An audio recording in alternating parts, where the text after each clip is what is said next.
Olá, meu nome é Suelen Bueno, eu sou nutricionista, sou aluna da pós-graduação de Nutrição Clínica Integrativa, coordenada pelo Rodolfo Pérez, e hoje eu estou aqui para nós discutirmos um pouco sobre a fisiopatologia e o manejo clínico da diabetes mellitus. Então, a diabetes mellitus ela pode ser classificada entre diabetes mellitus do tipo 1 e 2, gestacional e algumas outras classificações que nós não mencionaremos hoje. Hoje nós iremos focar aqui no diabetes mellitus do tipo 1 e do tipo 2. Então, o diabetes mellitus do tipo 1, ele é causado pela deficiência na produção de insulina. E ele pode ser autoimune ou idiopático. Ele é classificado como 1A e 1B. Lá no pâncreas, nós temos uma região chamada ilhota de Langerhans, responsável pela produção de alguns hormônios, e mais especificamente as células beta-pancreáticas, que são responsáveis pela produção de insulina, elas são destruídas nessas condições.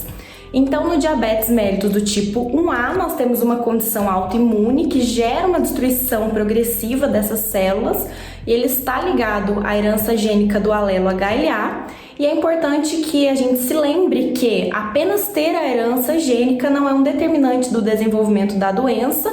Nós devemos considerar também os fatores ambientais envolvidos, então, nesse desenvolvimento, e o 1B, que é o diabetes idiopático.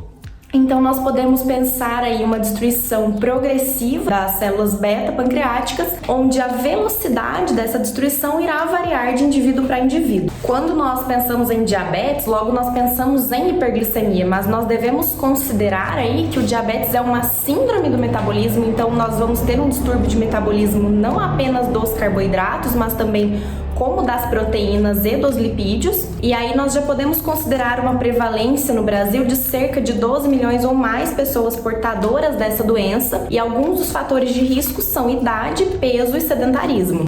Ela é uma doença silenciosa, então do momento em que se dá as primeiras alterações até o momento em que é feito efetivamente o diagnóstico, pode-se considerar um atraso de até 8 anos, e isso é um fator de risco para aumento das complicações, sendo que as maiores complicações são devido à condição crônica não tratada da presença da doença. As complicações crônicas, elas são o maior impacto na saúde pública, sendo o maior motivo de amputação não traumática de membros inferiores devido à neuropatia diabética.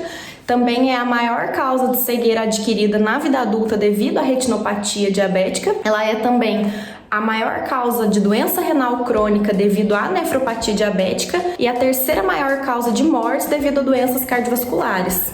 Um outro fator também que já tem sido alvo de estudos é a alteração da microbiota intestinal, então já se tem uma hipótese de que condições determinadas de desbiose intestinal podem gerar um prejuízo nessas células beta. É claro que isso não é uma determinante no desenvolvimento da doença, mas já se tem aí um paradigma de investigação dessa questão da microbiota.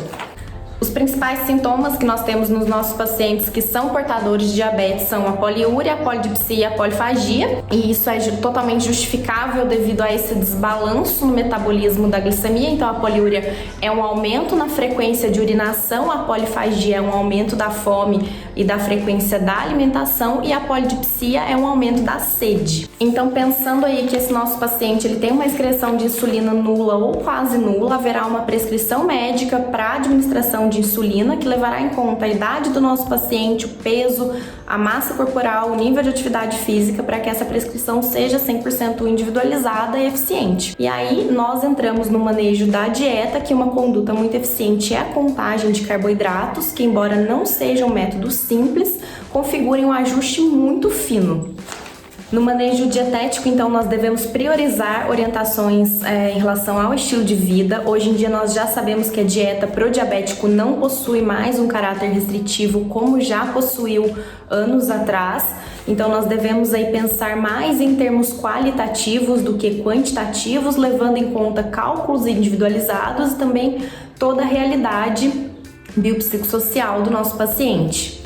As recomendações dietéticas que nós devemos utilizar para esse cálculo são pautadas na Sociedade Brasileira de Diabetes, onde se prioriza que não se dê menos de 130 gramas de carboidratos por dia. Apenas 5% desses carboidratos deve ser sacarose e o valor total deve ser respeitado ali entre um limite de 45% a 60% do valor energético total, sendo que 14 gramas de fibra devem ser dadas a cada 1.000 calorias dadas para esse paciente.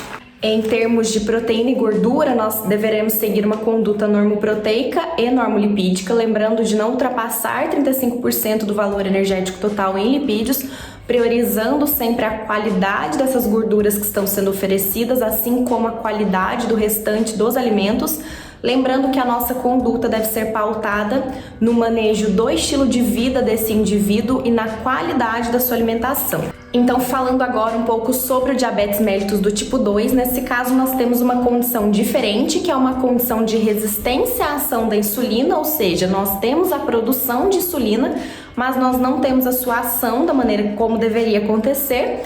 Sabemos que a sua epidemiologia está relacionada ao ganho de peso e é uma doença mais comum de aparecer na quarta década de vida, embora nós saibamos que ela está crescendo na população jovem. E aí, como fatores de risco, nós temos o peso, nós temos a genética, os fatores ambientais, lembrando sempre que a genética não é uma determinante para o desenvolvimento da doença.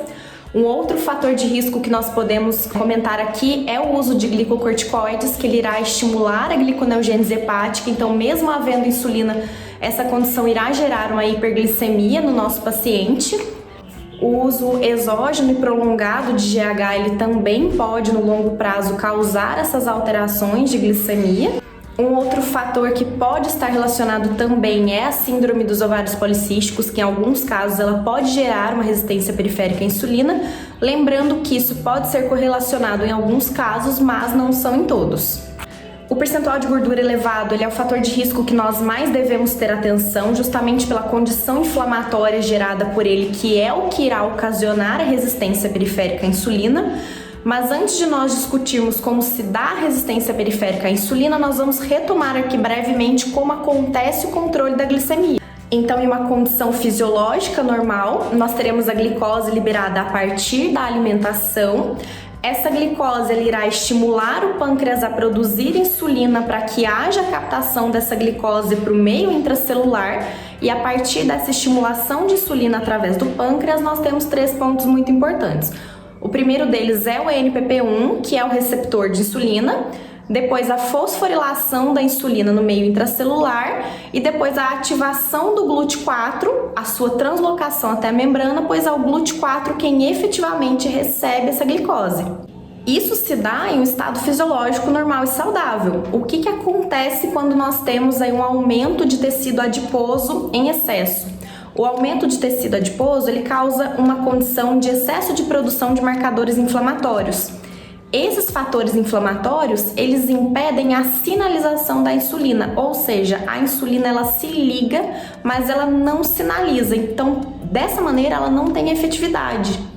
Então, isso vai fazer com que o indivíduo ele tenha hiperglicemia e que, consequentemente, ele tenha um aumento do acúmulo de gordura, então nós começamos a gerar uma resposta que é paradoxal, e aí que entra o agravo da situação de resistência periférica à insulina.